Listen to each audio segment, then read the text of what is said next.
السلام علیکم ورحمۃ اللہ۔ سورہ بقرہ مدنی صورت، پہلے سپارے کا 13واں رکوع، آیت نمبر 106۔ اعوذ باللہ من الشیطان الرجیم، بسم اللہ الرحمن الرحیم۔ ما ننسخ من آیت او ننسیہا نأتی بخیر منہا او مثلہا الم تعلم ان اللہ علی کل شیء قدیر۔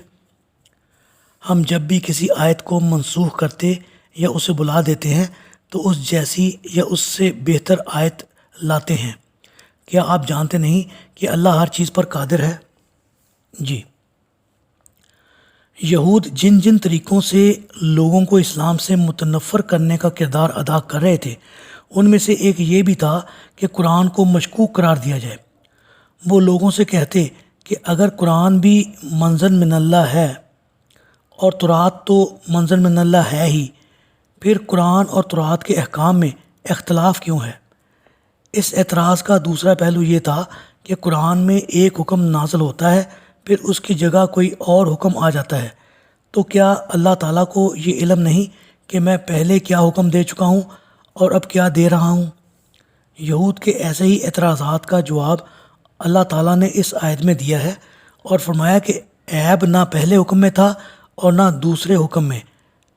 حالات کے اور موقع کی مناسبت سے جس طرح کے احکام کی ضرورت ہوتی ہے ویسے ہی دیے جاتے ہیں، اور تمہیں یہ جان لینا چاہیے کہ اللہ مالک الملک ہے، وہ جیسے چاہے حکم دے سکتا ہے، پہلے کے احکام منسوخ بھی کر سکتا ہے اور نئے دے بھی سکتا ہے۔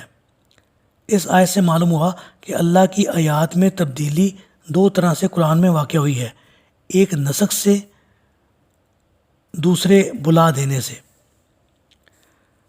اللہ تعالیٰ نے سورہ بقرہ کی آیت نمبر 181 کی روح سے میت پر والدین اور اپنے قریبی رشتہ داروں کے حق میں مرنے سے پہلے وصیت کرنا فرض تھا۔ پھر جب سورہ نساء کی آیت نمبر 11 اور 12 میں اللہ تعالیٰ نے میراث کے حصے خود ہی والدین اور اقربین کے حق میں مقرر فرما دیے تو اس آیت کا حکم منسوخ ہو گیا اور میت پر وصیت کرنا فرض نہ رہا، بلکہ اب وہ صرف غیر ذوی الفروض کے حق میں ہی وصیت کر سکتا ہے، اور وہ بھی زیادہ سے زیادہ تہائی مال تک۔ نیز یہ وصیت فرض نہیں بلکہ اختیاری ہے اور مستحب ہے۔ اللہ تعالیٰ نے سورہ نساء کی آیت نمبر 15 میں زانیہ عورت کی یہ سزا مقرر فرمائی کہ بقیہ عمر اسے گھر میں مقید رکھا جائے، اور ساتھ ہی یہ بھی ذکر فرمایا کہ شاید اللہ تعالیٰ ان کے لیے کوئی نئی سزا مقرر فرما دے۔ پھر جب سورہ نور نازل ہوئی جس میں زانی مرد کو اور زانی عورت کو 100 کوڑے مارنے کا ذکر ہے، تو اس حکم سے پہلی سزا کا حکم اٹھ گیا، یعنی وہ منسوخ ہو گئی۔ سورہ بقرہ کی آیت نمبر 240 کی روح سے میت کے وارثوں پر فرض تھا کہ وہ اس کی بیوہ کو 1 سال گھر سے نہ نکالیں اور اس کا خرچ برداشت کریں۔ بعد میں جب بیوہ کی عدت 4 ماہ 10 دن مقرر ہو گئی، نیز آیت میراث کی روح سے خاوند کے ترکہ میں بیوی کا حصہ بھی مقرر ہو گیا تو اس آیت کا حکم منسوخ ہو گیا۔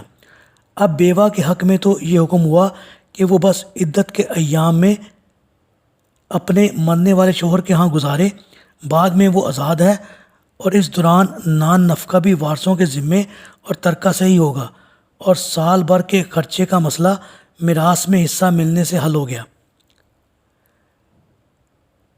یہ مثالیں ایسی ہیں جن میں سابقہ آیت کا حکم قطعاً منسوخ ہے۔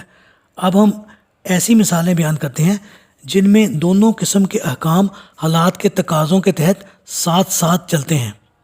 مثلاً سورہ انفال کی آیت نمبر 65 میں جو جنگ بدر کے فوراً بعد نازل ہوئی تھی، اللہ تعالیٰ نے مسلمانوں کو جرأت ایمانی کا معیار مقرر کرتے ہوئے فرمایا کہ ایک مسلمان کو 10 کافروں پر غالب آنا چاہیے۔ یہ حکم ان مسلمانوں کے لیے تھا جو علم اور عمل میں پختہ اور ہر طرح کی سختیاں برداشت کر چکے تھے، اور ان کا اللہ تعالیٰ پر توکل کامل تھا۔ بعد میں اسلام لانے والے مسلمان جن کی تربیت بھی پوری طرح نہ ہو سکی تھی، ان کے لیے اللہ تعالیٰ نے معیار میں کافی تخفیف کرتے ہوئے اگلی آیت میں فرمایا کہ ان میں سے بھی ایک مسلمان کو کم از کم 2 کافروں پر ضرور غالب آنا چاہیے۔ اب اس بعد والے حکم سے پہلا حکم منسوخ ہوا، بلکہ جب بھی کسی خطہ میں تحریک جہاد شروع ہوگی تو حالات کے مطابق دونوں قسم کے احکام لاگو ہوں گے۔ سورہ محمد کی آیت نمبر 4 میں اللہ تعالیٰ نے فرمایا کہ جنگ کے بعد جنگی قیدیوں کو خواہ فدیہ لے کر چھوڑ دیا جائے یا احسان رکھ کر۔ اس آیت سے معلوم ہوا کہ اللہ تعالیٰ نے جنگی قیدیوں کو لونڈی غلام بنانے سے منع فرمایا ہے۔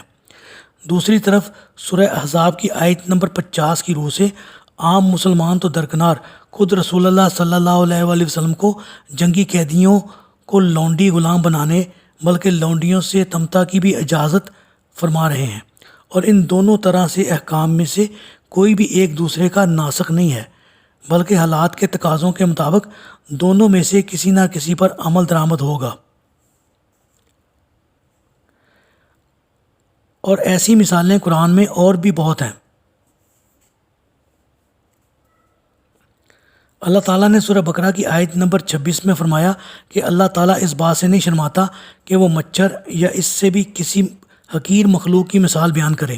اس سے معلوم ہوتا ہے کہ اللہ تعالیٰ نے کوئی ایسی آیت بھی نازل کی تھی جس میں مچھر کی مثال بیان کی گئی تھی، جسے کافروں نے اضحوکہ بنایا تھا، اور چونکہ وہ مچھر کی مثال والی آیت قرآن میں موجود نہیں، لہٰذا اس کے متعلق یہی کہا جا سکتا ہے کہ وہ بلا دی گئی تھی۔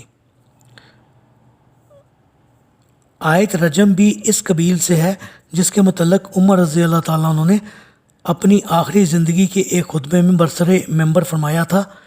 اس کتاب اللہ میں رجم کے حکم کی بھی آیت تھی، جسے ہم نے پڑھا، یاد کیا اور اس پر عمل بھی کیا۔